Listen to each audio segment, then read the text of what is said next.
espectador al entrar en la exposición, en la sala, va a ser oscuridad.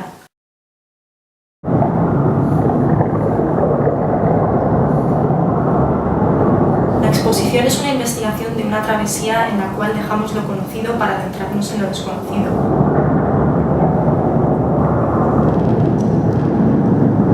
Va a estar sumergido en un paisaje sonoro que le va a ir guiando, le va a ayudar a ir entrando en un laberinto de proyecciones que conforman la exposición y que van a funcionar como hitos, como espacios que vamos atravesando y que vamos recorriendo en esta travesía subacuática que es la exposición.